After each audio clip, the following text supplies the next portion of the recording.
ಫ್ರೀಯಾಗಿ ಏನು ದಾನಶೂರ್ ಕರ್ಣಿ ಫ್ರೀಯಾಗಿ ನನಗೆ ದುಡ್ಡು ಕೊಡೋಕ್ಕೆ. ಅದಕ್ಕೆ ಹಿಂದೆ ಹಿಂದೆ ಹೋಯ್ತಾ ಇರೋದಾ? ಅಮ್ಮನ ಫ್ರೆಂಡು ಫಸ್ಟ್ ಟೈಮ್ ಬಂದಿದ್ದಾರೆ ನಮ್ಮ ಜೊತೆಗೆ. ಕಾಸು ಸಿಕ್ತು, ಲಕ್ಷ್ಮಿ ಸೇರಿದ್ದು ಎಲ್ಲ.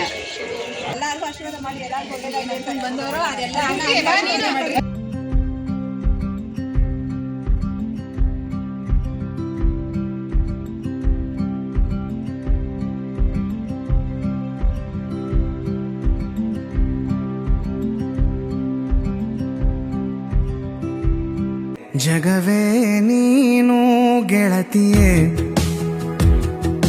ಎಲ್ರಿಗೂ ನಮಸ್ಕಾರ. ಗೆಳತಿ ದಿನಚರಿಗೆ ನಿಮ್ಮೆಲ್ಲರಿಗೂ ಸ್ವಾಗತ. ನೋಡಿ ಎಷ್ಟು ಕತ್ಲೆ ಇದೆ ಅಂತ. ಈಗ ಬೆಳಗ್ಗಿನ ಜಾವ 4:15 ಟೈಮ್ ಆಗಿದೆ.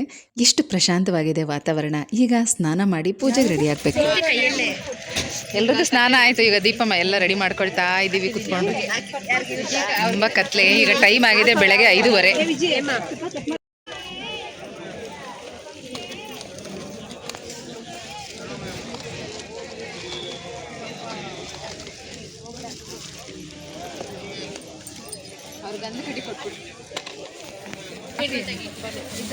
ಇಲ್ಲ ಐತೆ, ಎತ್ಕೊಳ್ರಿ. ಇಲ್ಲ ಐತೆ, ಬನ್ನಿ. ಐತೆ ಇದು.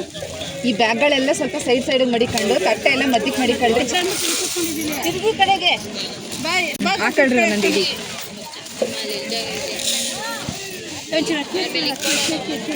ಎಷ್ಟು ಜನ ಇದ್ದೀರಾ ನೋಡ್ಕೊಂಡು ರೆಡಿ ಮಾಡಿ. ಅಕ್ಕ ಅವ್ರಿಗೊಂದು, ಆ ಆಂಟಿಗೆ. ನಮ್ದು 4.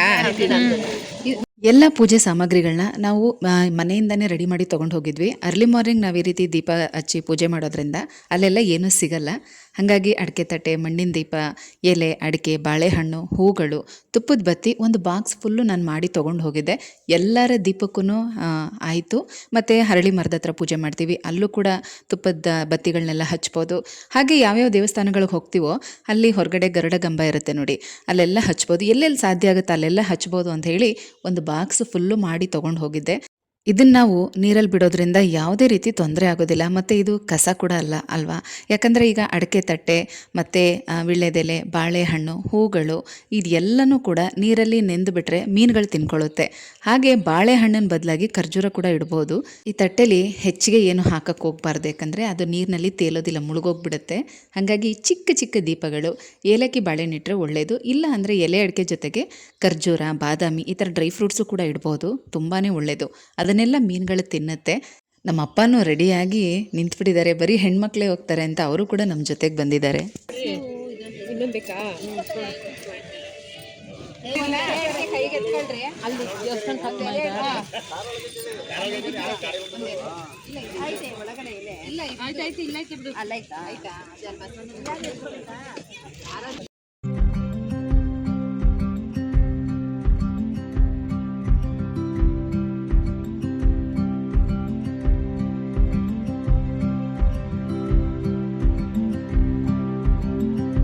ಹುಣ್ಣಿಮೆ ದಿನ ಮಾಘಸ್ನಾನಕ್ಕೆ ಬಂದವರು ನದಿಯಲ್ಲಿ ಅವರು ಹಾಕ್ಕೊಂಡಿರೋಂಥ ಬಟ್ಟೆಗಳನ್ನೆಲ್ಲ ಬಿಟ್ಟಿರೋದು, ಅದನ್ನು ರಾಶಿ ದಡದಲ್ಲಿ ಗುಡ್ಡೆ ಹಾಕಿದ್ದಾರೆ. ಎಷ್ಟು ಬೇಜಾರಾಯಿತು ಅದನ್ನು ನೋಡಿ ಅಂತಂದರೆ, ದಯವಿಟ್ಟು ಈ ರೀತಿ ನದಿಯಲ್ಲಿ ಬಟ್ಟೆಗಳನ್ನು ಬಿಡಬೇಡಿ. ಹಳೆ ಬಟ್ಟೆ ಬಿಟ್ಟರೆ ಕರ್ಮ ಕಳೆಯುತ್ತೆ ಅಂತ ತಿಳ್ಕೊತೀರಾ? ಖಂಡಿತವಾಗ್ಲೂ ಕರ್ಮ ಕಳೆಯೋದಿಲ್ಲ, ಇನ್ನೂ ಹೆಚ್ಚಿನ ಕರ್ಮನ ಸುತ್ಕೊಂಡು ಬರ್ತೀರಾ. ಸಾವಿರಾರು ಜನ ನದಿಯಲ್ಲಿ ಬಟ್ಟೆ ಬಿಟ್ಟರೆ ಅದೆಲ್ಲ ಎಲ್ಲಿ ಹೋಗುತ್ತೆ ಅಂತ ತಿಳ್ಕೊಂಡಿದ್ದೀರಾ? ಅಲ್ಲಿ ಒಂದು ರಿಂಗ್ ಥರ ಮಾಡಿರ್ತಾರೆ. ದಯವಿಟ್ಟು ನೀವು ಬಟ್ಟೆನ ಬದಲಾಯಿಸಿದ್ಮೇಲೆ ನೀವು ಏನು ಸ್ನಾನ ಮಾಡುವಾಗ ಹಾಕ್ಕೊಂಡಿರ್ತೀರ ಒದ್ದೆ ಬಟ್ಟೆ, ಅದನ್ನು ರಿಂಗ್ ಒಳಗಡೆ ಹಾಕಬೇಕು. ನದಿ ದಡದಲ್ಲೇ ಬಿಟ್ಬಿಟ್ರೆ ಅದು ಎಲ್ಲ ಎಲ್ಲಿ ಹೋಗುತ್ತೆ ಹೇಳಿ? ಯೋಚನೆ ಮಾಡಿ. ನದಿಯಲ್ಲಿ ಎಷ್ಟೊಂದು ಮೀನುಗಳಿರುತ್ತೆ, ಅವುಗಳಿಗೂ ತೊಂದರೆ ಆಗುತ್ತೆ. ಅದ್ರ ಜೊತೆಗೆ ಮತ್ತೆ ಬೇರೆ ಭಕ್ತಾದಿಗಳು ಸ್ನಾನ ಮಾಡೋದಕ್ಕೆ ಹೋಗೋರ್ಗೂ ಕೂಡ ಅಸಹ್ಯ ಆಗುತ್ತೆ, ಅವ್ರ ಕಾಲ್ಗೆಲ್ಲ ಸಿಕ್ಕಾಕೊಳ್ಳುತ್ತೆ. ಈ ಥರದ್ದೆಲ್ಲ ಆಗ್ತಾ ಇರುತ್ತೆ. ದಯವಿಟ್ಟು ಹಳೆ ಬಟ್ಟೆನ ನೀರಿನಲ್ಲಿ ಬಿಡಬೇಕು ಅಂತ ಹೇಳಿ ನೀವು ನದಿ ಒಳಗಡೆ ಎಲ್ಲ ಬಟ್ಟೆ ಬಿಡೋಕ್ಕೆ ಹೋಗ್ಬೇಡಿ. ಎಲ್ಲೇ ಆದರೂ ಅಷ್ಟೇ, ನೀವು ಆ ಬಟ್ಟೆಯಿಂದ ಸ್ನಾನ ಮಾಡಿರ್ತೀರಲ್ಲ, ನೀರು ಮುಳುಗಿರ್ತೀರಲ್ಲ, ಆ ನಂತರ ನೀವು ಬಟ್ಟೆ ಬದಲಾಯಿಸಿದ್ಮೇಲೆ ಅಲ್ಲಿ ಹೊರಗಡೆ ಒಂದು ರಿಂಗ್ ಥರ ಮಾಡಿರ್ತಾರೆ, ಅದರೊಳಗಡೆ ಹಾಕಬೇಕು. ಅದನ್ನು ಬಿಟ್ಟು ನೀರೊಳಗಡೆ ದಯವಿಟ್ಟು ಬಿಡಬೇಡಿ. ಮೊದಲು ದಡದಲ್ಲಿ ಒಂದು 3 ಸಣ್ಣ ಕಲ್ಲುಗಳನ್ನ ಇಟ್ಟು ಅದನ್ನು ನದಿ ನೀರಿಂದ ತೊಳೆದು ಅರಿಶಿನ ಕುಂಕುಮ ಎಲ್ಲ ಹಚ್ಚಿ ಗೆಜ್ಜೆ ವಸ್ತ್ರ ಹಾಕಿ ಅಲ್ಲಿ ಹೂವು ತಾಂಬೂಲ ಎಲ್ಲನೂ ಕೂಡ ಇಟ್ಟು ಪೂಜೆ ಮಾಡಿ ಆಮೇಲೆ ಅಲ್ಲೇ ನಾವು ರೆಡಿ ಮಾಡಿರೋಂಥ ದೀಪಗಳನ್ನೆಲ್ಲ ಇಟ್ಟು ಹಚ್ಕೊಳ್ತಾ ಇದ್ದೀವಿ. ಈಗಾಗಿದೆ ಟೈಮ್ ಬೆಳಗ್ಗೆ 6:15, ಅಂದರೆ ಅರುಣೋದಯದ ಸಮಯ. ಆಕಾಶ ಎಲ್ಲ ಕೆಂಪಗಾಗಿದೆ. ಇನ್ನೇನು ಸೂರ್ಯ ಹುಟ್ಟೋ ಸಮಯ ಕೂಡ ಆಯಿತು. ಸೂರ್ಯ ಉದಯ ಆಗುವಂಥ ಸಮಯಕ್ಕೆ ಸರಿಯಾಗಿ ಸೂರ್ಯನಿಗೆ ಪೂಜೆ ಮಾಡಿ ಆರತಿ ಮಾಡಿ ಈ ದೀಪಗಳನ್ನು ನದಿಯಲ್ಲಿ ಬಿಡ್ತೀವಿ.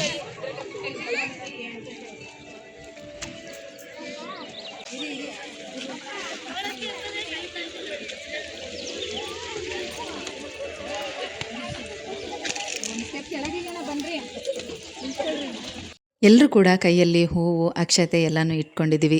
ಆರತಿ ಕೂಡ ರೆಡಿ ಮಾಡಿ ಇಟ್ಕೊಂಡಿದ್ದೀವಿ. ಈಗ ಸೂರ್ಯ ಉದಯ ಆಗ್ತಾ ಇದೆ. ಸೂರ್ಯನಿಗೆ ಆರತಿ ಮಾಡಿ ಹೂವು ಅಕ್ಷತೆನೆಲ್ಲ ಅರ್ಪಿಸಿ ದೀಪಗಳನ್ನು ನದಿಯಲ್ಲಿ ಬಿಡ್ತೀವಿ.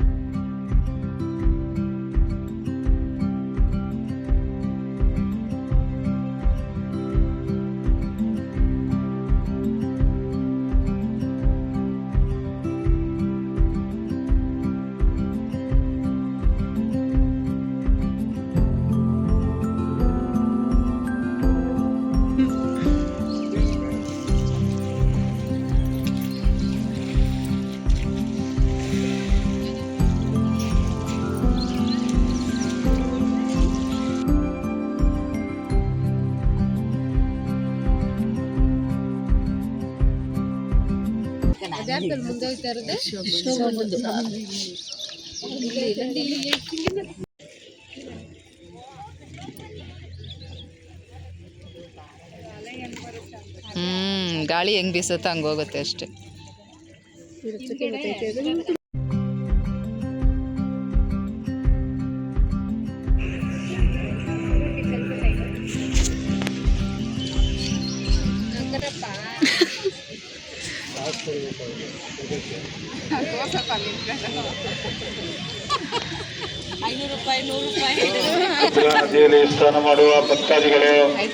ಈಗಿಲ್ಲಿ ಅರಳಿ ಮರದ ಹತ್ರ ಬಂದಿದ್ದೀವಿ. ಅರಳಿ ಮರ ಮತ್ತು ನಾಗರಕಲ್ಲೆಲ್ಲ ಇದೆ, ಅಲ್ಲಿ ಪೂಜೆ ಮಾಡೋಣ ಅಂತ ಬಂದಿದ್ದೀವಿ. ಒಬ್ಬೊಬ್ಬರು ಒಂದೊಂದು ಕೆಲಸ, ಅಂದರೆ ಅರಿಶಿನ ಕುಂಕುಮ ಹಚ್ಚೋದು, ಗೆಜ್ಜೆ ವಸ್ತ್ರ ಹಾಕೋದು, ಹೂವು ಮುಡಿಸೋದು, ಹಾಗೆ ತುಪ್ಪದ ಬತ್ತಿಗಳನ್ನೆಲ್ಲ ಇಟ್ಟು ಅಲ್ಲಿ ಎಲ್ಲ ಕಡೆ ದೀಪ ಹಚ್ಚಿದ್ವಿ.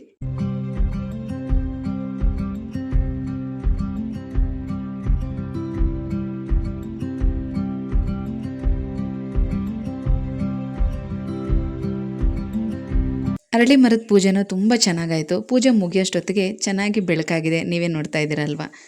ಪೂಜೆ ಎಲ್ಲ ಆದಮೇಲೆ ಹಿರಿಯರ ಆಶೀರ್ವಾದ ತೊಗೊಳ್ಳೋದು ತುಂಬ ಮುಖ್ಯ. ನಮ್ಮ ಜೊತೆ ಅಪ್ಪ ಅಮ್ಮ ಬಂದಿದ್ದರು. ನಾವು ಇದಕ್ಕೆ 2ನೇ ವರ್ಷದಲ್ಲಿ ಹೋದಾಗಲೂ ಕೂಡ ಅಪ್ಪ ಅಮ್ಮ ನಮ್ಮ ಜೊತೆ ಬಂದಿದ್ದರು.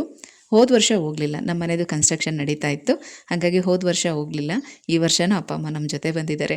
ಇದೇ ಥರ ಪ್ರತಿ ವರ್ಷ ನಮ್ಮ ಜೊತೆ ಬರೋ ಥರ ಆಗಲಿ, ಆ ಭಗವಂತ ಅವ್ರಿಗೂ ಕೂಡ ಆಯುಸ್ಸು ಆರೋಗ್ಯ ಕೊಡಲಿ ಅಂತ ಪ್ರಾರ್ಥನೆ ಮಾಡ್ತಾ, ಶಿವ ಪಾರ್ವತಿ ಥರ ಎಲ್ರಿಗೂ ಆಶೀರ್ವಾದ ಮಾಡಿದ್ರು. ತುಂಬಾ ಖುಷಿಯಾಯಿತು. ನಾವು ಏನೇ ಪೂಜೆ ಮಾಡಿದ್ರೂ ಹಿರಿಯರ ಆಶೀರ್ವಾದ ಕೂಡ ತುಂಬಾ ಮುಖ್ಯ.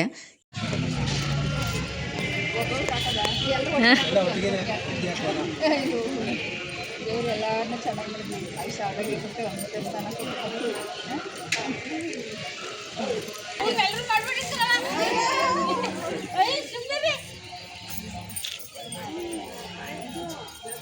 ಎಲ್ರಿಗೂ ಆಶೀರ್ವಾದ ಮಾಡಿದ್ರು.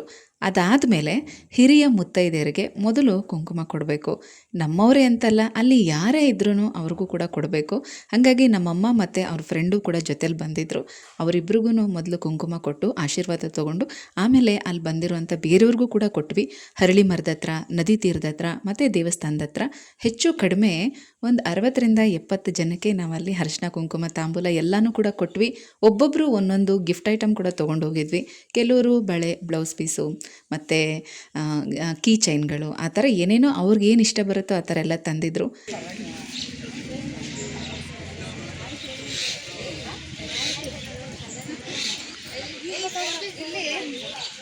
ನಾನು ಪ್ರತಿ ಸಲ ಹೀಗೆ ಪೂಜೆ ಬುಕ್ಗಳನ್ನ ಕೊಡ್ತಾ ಇರ್ತೀನಿ. ಹನುಮಾನ್ ಚಾಲೀಸು, ಲಲಿತಾ ಸಹಸ್ರನಾಮ, ವಿಷ್ಣು ಸಹಸ್ರನಾಮ. ಈ ಸಲ ಅಂತೂ ರಾಮರಕ್ಷಾ ಸ್ತೋತ್ರ ಮತ್ತು ರಾಘವೇಂದ್ರ ಸ್ವಾಮಿಗಳ ಒಂದು ಸ್ತೋತ್ರದ ಬುಕ್ಕು ಇದೆಲ್ಲನೂ ಕೂಡ ಬಂದಿತ್ತು. ಒಂದು 30 ಬುಕ್ ತರಿಸ್ಕೊಂಡಿದ್ದೆ. ಅಲ್ಲಿ ಎಲ್ಲರಿಗೂ ಕೂಡ ಕೊಟ್ವಿ ತಾಂಬೂಲದ ಜೊತೆ. ತುಂಬಾ ಖುಷಿಯಾಯಿತು. ಬಾಳೆಹಣ್ಣೆಲ್ಲ ತೊಗೊಂಡು ಹೋಗಲ್ಲ, ಯಾಕಂದರೆ ಜರ್ನಿನಲ್ಲಿ ಹಣ್ಣು ಬೇಗ ಹಾಳಾಗ್ಬಿಡುತ್ತೆ. ಹಾಗಾಗಿ ಖರ್ಜೂರ, ಈ ಥರ ಡ್ರೈ ಫ್ರೂಟ್ಸ್ ಎಲ್ಲ ತೊಗೊಂಡೋಗಿದ್ವಿ. ಎಲೆ ಅಡಿಕೆ ಜೊತೆಗೆ ಖರ್ಜೂರ ಮತ್ತು ನಾವು ತೊಗೊಂಡೋಗಿರುವಂಥ ಗಿಫ್ಟ್ ಐಟಮ್ ಎಲ್ಲನೂ ಇಟ್ಟು ಕೊಟ್ವಿ. ಈಗ ದೇವಸ್ಥಾನದ ಒಳಗಡೆ ಹೋಗ್ತಾ ಇದ್ದೀವಿ. ಪೂಜೆ ಎಲ್ಲ ತುಂಬ ಚೆನ್ನಾಗಾಯಿತು. ಅಂದ್ಕೊಂಡಿದ್ದ ಸಮಯದಲ್ಲೇ ಎಲ್ಲ ಆಗಿದ್ದು ಇನ್ನೂ ಖುಷಿ ಕೊಡ್ತು. ಹಾಗೆ ನಾವು ತಾಂಬೂಲ ಕೊಡುವಾಗಲೂ ಕೂಡ ಅಷ್ಟೇ, ಅದನ್ನು ತೊಗೊಳ್ಳೋರು ತುಂಬ ಖುಷಿಯಿಂದ ತೊಗೊಳ್ತಾ ಇದ್ರು. ನಾವು ಹೊರಟಿದ್ದು ಮಂಗಳವಾರ ನೈಟು. ಬುಧವಾರ ಇಲ್ಲಿದ್ದೀವಿ. ಬುಧವಾರ ಆಗಿರೋದ್ರಿಂದ ಅಷ್ಟೊಂದು ಜನ ಇಲ್ಲ. ಶಬರಿಮಲೆಗೆ ಮಾಲೆ ಹಾಕಿರ್ತಾರಲ್ಲ, ಅವರನ್ನು ಬಿಟ್ಟರೆ ಇನ್ನು ನಮ್ಮ ಥರ ಮಾಮೂಲಿಯಾಗಿ ಹೋಗಿರೋರು ತುಂಬ ಅಂದರೆ ತುಂಬ ಕಡಿಮೆ. ದೇವಸ್ಥಾನ ಸುತ್ತಮುತ್ತ ಎಷ್ಟು ಪ್ರಶಾಂತವಾದ ವಾತಾವರಣ ಗೊತ್ತಾ. ಈ ರೀತಿಯಲ್ಲಿ ನಾವು ದೇವಸ್ಥಾನದಲ್ಲಿ ಅಥವಾ ದೇವರನ್ನು ನೋಡೋದು ತುಂಬಾ ಖುಷಿ ಕೊಡುತ್ತೆ. ನಾವು ಸೋಮವಾರನೇ ಶಿವನ ದರ್ಶನ ಮಾಡಬೇಕು ಅಂತ ಬಂದರೆ ಆ ಟೈಮಲ್ಲಿ ಸಿಕ್ಕಾಪಟ್ಟೆ ರಶ್ ಇರುತ್ತೆ, ನೆಮ್ಮದಿಯಾಗಿ ದೇವರು ನೋಡೋದಕ್ಕೂ ಆಗೋದಿಲ್ಲ. ಹಾಗಾಗಿ ನಾವು ಈ ರೀತಿ ಅಂದರೆ ವಾರದ ಮಧ್ಯದಲ್ಲಿ ಪ್ಲ್ಯಾನ್ ಮಾಡ್ಕೊಂಡು ಬರ್ತೀವಿ. ಈಗ ಇಲ್ಲಿ ಪೂಜೆ ಸಾಮಾನು ತೊಗೊಳ್ತಾ ಇದ್ದೀನಿ.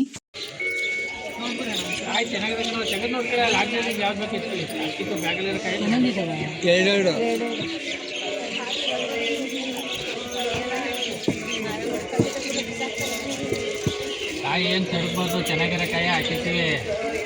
ದೇವ್ರು ಹೊಡೆಯೋದು ಶಿವ ಅಂತ ಏನಾಗುತ್ತೆ ಗೊತ್ತಾ, ಕಾಯಿ ಚೆಕ್ ಮಾಡ್ಕೊಂಡು ತಗೊಂಡೋಗಿ ಕೊಡ್ತೋಬೇಕಂತ ವಾಪಸ್ ತಂದ್ಬಿಡ್ತಾರೆ. ಹೇಳಿದ್ದು ನಿಮ್ಗೆ ಸೇರಿದ್ದು ಎಲ್ಲ ಅದಂತ ಭಗವಂತ ಕೈ ತಗೋಬೇಕು, ಒಳ್ಳೇದಾಯ್ತು.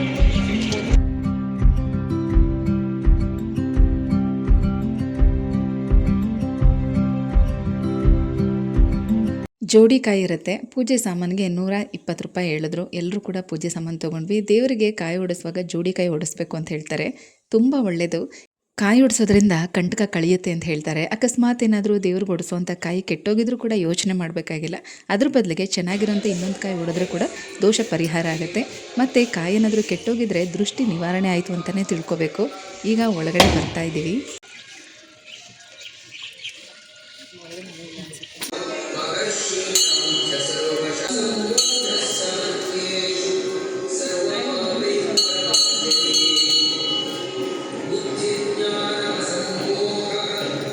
ಶ್ರೀಕಂಠೇಶ್ವರನ ದರ್ಶನ ಅಂತೂ ತುಂಬಾ ಚೆನ್ನಾಗಾಯಿತು.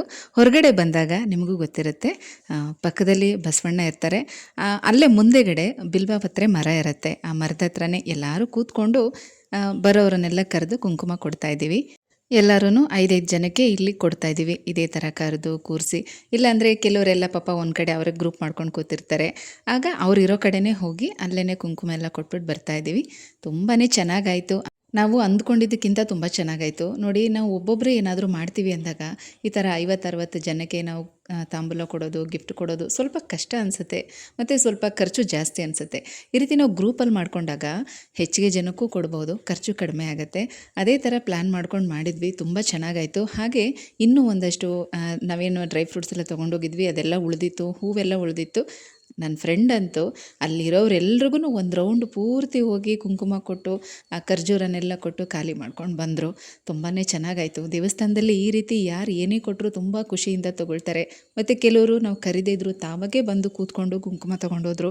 ಈಗ ಲಾಸ್ಟಲ್ಲಿ ನಮ್ಮ ಗ್ರೂಪಲ್ಲಿ ಎಲ್ಲರೂ ಹೋಗಿದ್ವಲ್ಲ, ನಾವು ಎಲ್ಲ 10 ಜನ ದೊಡ್ಡವರೇ ಇದ್ವಿ, ಇನ್ನಿಬ್ಬರು ಮಕ್ಕಳಿದ್ರು.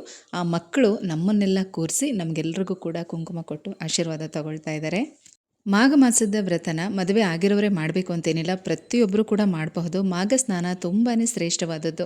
ಹಾಗಾಗಿ ಹೆಣ್ಣುಮಕ್ಕಳು, ಗಂಡು ಮಕ್ಕಳು, ಮದುವೆ ಆಗಿರೋರು, ಮದುವೆ ಆಗದೇ ಇರೋರು, ವಯಸ್ಸಾಗಿರೋರು ಪ್ರತಿಯೊಬ್ಬರು ಕೂಡ ಮಾಡಬಹುದು.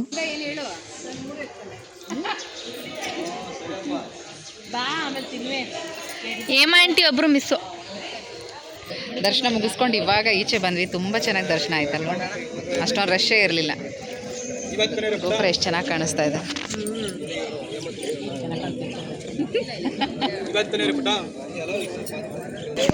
ನಮ್ಮ ಅಮ್ಮನ ಫ್ರೆಂಡು ಫಸ್ಟ್ ಟೈಮ್ ಬಂದಿದ್ದಾರೆ ನಮ್ಮ ಜೊತೆಗೆ. ಇಷ್ಟ ಆಯ್ತು ನಮ್ಮ ಜೊತೆ ಬಂದು ನಿಮಗೆ? ಈಗ ನಾವೆಲ್ಲ ಯಾವಾಗಲೂ ಬರ್ತಿರ್ತೀವಲ್ಲ. ಚೆನ್ನಾಗಿ ದರ್ಶನ, ಟಿ ಗಾಡೀಲಿ ತುಂಬ ಚೆನ್ನಾಗಿತ್ತು. ಆದ್ರೆ ಬೇಗನೆ ಬಂದ್ವಿ, 8 ಗಂಟೆ ಇಲ್ಲ ಇವಾಗ ಟೈಮ್. 8 ಗಂಟೆಗೆಲ್ಲ ಈಚೆ ಬಂದಿದ್ವಿ. 11 ಗಂಟೆಗೆ ಬಿಟ್ಟು ಇಲ್ಲಿ 3 ಗಂಟೆಗೆ ಬಂದಂಗೆ ಗೊತ್ತಾಗಿಲ್ಲ. ಚೆನ್ನಾಗಿ ಬಂದು ನಮ್ಮ ವಿಜಿಯಲ್ಲಿ ಇಲ್ಲಿ ಅವ್ರು ಫೋನಲ್ಲಿ ಬಿಸಿ ಇದ್ದಾರೆ. ನಮ್ಮ ಫ್ರೆಂಡ್ ವಿಜಿ ಇದ್ರಂತೂ ನಮ್ಗಂತೂ ತುಂಬ ಖುಷಿ. ಯಾಕೆ ಎಂಕರೇಜ್ ಮಾಡ್ತಾಳೆ, ತುಂಬ ಕಾಮಿಡಿ ಮಾಡ್ತಾಳೆ. ನೈಟ್ ಎಲ್ಲ ಜಗಳ ಮಾಡೋದು. ಯಾರು ಹಾಕಿದ್ ನಿಂಗೆ? ನಾನೇ ಹಾಕಿದ್ದೆ. ಒಂದು ಸೈಡ್ ಹಾಕಿದ್ಯಾ ಪಟ್ಟೆನ?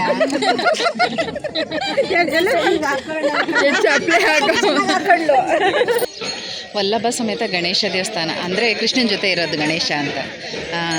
ಈ ಕಡೆ ಹಾಕೋತೀನಮ್ಮ, ಗರ್ಭಗುಡಿ ಇದೆಯಲ್ಲ, ಮೇನ್ ಗೋಪುರ ಇದೆಯಲ್ಲ, ಅದರ ಬಲಭಾಗದಲ್ಲೇ ಇದೆ ಗಣೇಶನ ದೇವಸ್ಥಾನ. ತುಂಬ ಚೆನ್ನಾಗಿದೆ. ಪುಟ್ಟ ಕೃಷ್ಣ ಗಣೇಶನ ಜೊತೆ ಇರೋದು. ಈಗ ಇಲ್ಲಿ ಮುಂದೆ ರಾಯರ ಮಠ ಇದೆ, ಅಲ್ಲಿ ಹೋಗ್ತಾ ಇದ್ದೀವಿ ಎಲ್ಲರೂ. ಬೆಳಗ್ಗಿನ ದರ್ಶನ ಅಂತೂ ತುಂಬ ಚೆನ್ನಾಗಾಯಿತು. ನೀನು ನೋಡ್ದ ನೀನು ನೋಡಿ ನಾನು ಎತ್ಕಣ್ಣ ಹೌದಾ ಹಂಗಾದ್ರೆ ಪರವಾಗಿಲ್ಲ ಕಾಸು ಸಿಕ್ತು ಲಕ್ಷ್ಮಿ ಏ ಅಲ್ಲಿ ರಾಯರ ಮಠ ಐತೆ ಬಾ ಹೋಗೋಣ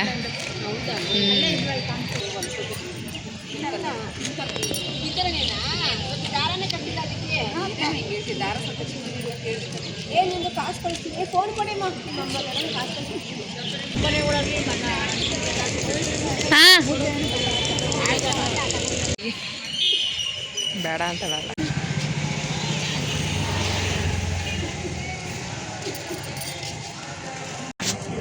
ರಾಯರ ಮಠಕ್ಕೆ ಹೋಗಿದ್ವಿ ತುಂಬ ಚೆನ್ನಾಗಿ ದರ್ಶನ ಆಯಿತು ತುಂಬ ಜನಕ್ಕೆ ಗೊತ್ತಿಲ್ಲ ಇಲ್ಲಿ ರಾಯರ ಮಠ ಇರೋದು ಒಳಗಡೆ ಇದೆ ಅದು ರಾಘವೇಂದ್ರ ಸ್ವಾಮಿಗಳು ಅಲ್ಲೇ ಕಲ್ಲಲ್ಲಿ ಮೂಡಿರೋದು ಅಂತ ಹೇಳ್ತಾರೆ ಕಿಟಕಿಯಿಂದ ದೇವ್ರ ದರ್ಶನ ಮಾಡಬೇಕು ನಾವು ಹೋಗಿದ ತಕ್ಷಣ ಎದುರುಗಡೆ ನಮ್ಗೆ ಆಂಜನೇಯ ಸ್ವಾಮಿ ದರ್ಶನ ಸಿಗುತ್ತೆ ಸೈಡ್ ಕಿಟಕಿಯಿಂದ ನಮಗೆ ರಾಘವೇಂದ್ರ ಸ್ವಾಮಿಗಳ ದರ್ಶನ ಸಿಗುತ್ತೆ ನಂಜನಗೂಡಿಗೆ ಬಂದವರು ತಪ್ಪದೇ ಅಲ್ಲಿಗೆ ಹೋಗಿ ಬನ್ನಿ ತುಂಬ ಒಳ್ಳೆ ಎನರ್ಜಿ ಇದೆ ಅಲ್ಲಿ 1600 ಕಳಿಸಿದ್ಯಾ ಥ್ಯಾಂಕ್ ಯು ದೇವ್ರ ದರ್ಶನ ಮಾಡಿದ ತಕ್ಷಣ ದುಡ್ಡು ಬಂತು ಲಕ್ಷ್ಮಿ ಸಿಕ್ಬಿಡ್ತು ಅದು ನಮ್ಮ ಫ್ರೆಂಡ್ ಕೊಟ್ಟಿದ್ದು ಫ್ರೀಯಾಗಿ ಅಂತ ಹೇಳಿ ಫ್ರೀಯಾಗಿ ಏನು ದಾನಶೂರ್ ಕರ್ಣಿ ಫ್ರೀಯಾಗಿ ನನಗೆ ದುಡ್ಡು ಕೊಡೋಕ್ಕೆ ಬ್ಲೌಸ್ ಹೊಲ್ಕೊಟ್ಟಿದ್ದೀನಿ ಅದ್ರ ದುಡ್ಡು ಇವತ್ತು ಕೊಡ್ತಾ ಇದ್ದಾಳೆ ಅಷ್ಟೇ ದೇವಸ್ಥಾನದಲ್ಲಿ ಋಣ ಇಟ್ಕೋಬಾರ್ದು ಸಾಲ ತೀರಿಸ್ಬಿಡ್ಬೇಕು ಅಂತ ನೋಡಿ ಎಷ್ಟು ಒಳ್ಳೆ ಫ್ರೆಂಡು ಬೇರೆಯವರಾದ್ರೆ ಸಾಲ ಮಾಡಿಕೊಡ್ತಾರೆ ನಾನು 1 ರೂಪಾಯಿ ಮಾಡಿಕೊಡಲ್ಲ ತುಂಬ ಒಳ್ಳೆ ಫ್ರೆಂಡು ನನಗೆ ಹೊಡೆದ್ರೆ ಶ್ರೀರಂಗಪಟ್ಟಣನ ನಿಮಿಷಾಂಬನ ಹೋಗೋಣ ಹಾಂ ನಾನು ಚೆಕ್ ಮಾಡ್ತೀನಿ ಶ್ರೀರಂಗಪಟ್ಟಣಕ್ಕೆ ಹೋಗ್ಬಿಟ್ಟು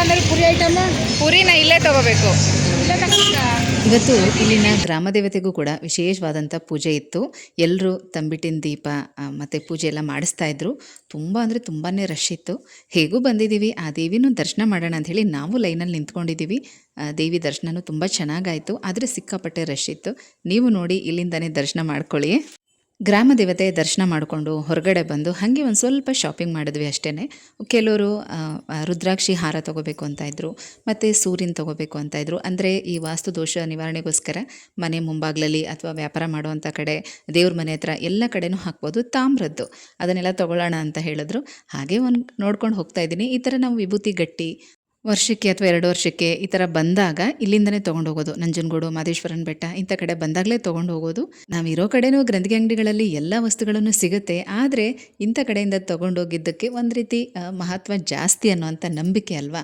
ಹಾಗೆ ಜಪಮಾಲೆಗಳು ಬೇಕು ಅಂತ ತಗೊಳ್ತಾ ಇದ್ದಾರೆ ಅದನ್ನು ನೋಡ್ತಾ ಇದ್ದೆ ಚೆನ್ನಾಗಿದೆಯಾ ಸ್ವಲ್ಪ ನೋಡ್ಬಿಟ್ಟು ಹೇಳಿ ಅಂತಂದರು ನೋಡ್ತಾ ಇದ್ದೆ ಇದು 200 ರೂಪಾಯಿ ಅಂತ ಹೇಳಿದ್ರು ಬೇರೆ ಕಡೆ ಸ್ವಲ್ಪ ಕಡಿಮೆಗೆ ಸಿಗ್ಬೋದು ಆದರೆ ಇವರು ಕೂಡ ಇದೇ ಥರ ವ್ಯಾಪಾರನೇ ನಂಬ್ಕೊಂಡಿರೋದಲ್ವ ಹಾಗಾಗಿ 10 ರೂಪಾಯಿ 20 ರೂಪಾಯಿ ಹೆಚ್ಚು ಕಡಿಮೆ ಆದರೂ ಪರವಾಗಿಲ್ಲ ಅಂತ ಹೇಳಿ ಕೇಳಿಬಿಟ್ಟು ತೊಗೋತಾ ಇದ್ದೀವಿ ಈ ಜಪಮಾಲೆಗೆ ಅಂದರೆ ಸಣ್ಣ ರುದ್ರಾಕ್ಷಿ ಮಾಲೆ ಅದು 200 ರೂಪಾಯಿನೂ ತೊಗೊಂಡ್ರು ಬಟ್ ತುಂಬ ಚೆನ್ನಾಗಿತ್ತು ಇದನ್ನು ನೋಡ್ಬಿಟ್ಟು ತೊಗೊಳ್ಳಿ ಯಾಕಂದರೆ ಅದರಲ್ಲಿ ಪ್ಲಾಸ್ಟಿಕ್ಕು ಕೂಡ ಇರುತ್ತೆ ಹಾಗಾಗಿ ನೋಡ್ಬಿಟ್ಟು ತೊಗೊಳ್ಳಿ ರೇಟ್ ಕಡಿಮೆ ಇದೆ ಅಂತ ಪ್ಲಾಸ್ಟಿಕ್ದೆಲ್ಲ ತೊಗೋಬಾರ್ದು ಒಂದಿಬ್ಬರು ಈ ರೀತಿ ರುದ್ರಾಕ್ಷಿ ಜಪಮಾಲೆ ತೊಗೊಂಡ್ರು ಒಂದಿಬ್ಬರು ಸೂರ್ಯನ ತೊಗೊಂಡ್ರು ದೇವ್ರ ಮನೆ ಹತ್ರ ಹಾಕೋಕ್ಕೆ ಅಂಥೇಳಿ ಮತ್ತು ಕಡಲೆಪುರಿ ಲಡ್ಡು ಪ್ರಸಾದಗಳೆಲ್ಲ ತೊಗೊಂಡ್ವಿ ಈಗ ಹೊರಡ್ತಾ ಇದ್ದೀವಿ ಇಲ್ಲಿಂದ ಇನ್ನೊಂದು ದೇವಸ್ಥಾನಕ್ಕೆ ಹೋಗಬೇಕು ಇವತ್ತಿನ ನಮ್ಮ ನಂಜನಗೂಡಿನ ಕಂಪ್ಲೀಟ್ ವಿಡಿಯೋ ನಾನು ನಿಮ್ಮ ಜೊತೆಗೆ ಶೇರ್ ಮಾಡಿದ್ದೀನಿ ಸುಸ್ತಾಗೋಯ್ತಾ ದೊಡ್ಡವರೆಲ್ಲ ಬರೋದನ್ನ ಕಾಯ್ಕೊಂಡು ನಿಧಾನಕ್ಕೆ ಹೋಗ್ಬೇಕು ಹೌದಾ ಅದಕ್ಕೆ ಹಿಂದೆ ಹೋಯ್ತಾ ಇರೋದಾ ಬೇಜಾರಾಗಿ ನಮ್ಮಮ್ಮ ನಾಷ್ಟಕ್ಕೆ ಯಾರೂ ಕರೆದಿಲ್ಲ ಅಂತಿತ್ತು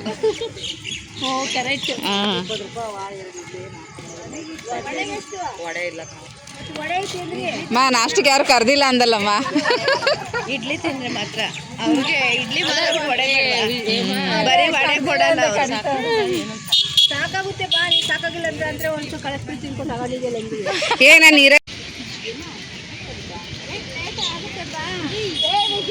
ಬೇಡ ಆಯ್ತು ಬಾ ಬೇಡ ಬಾ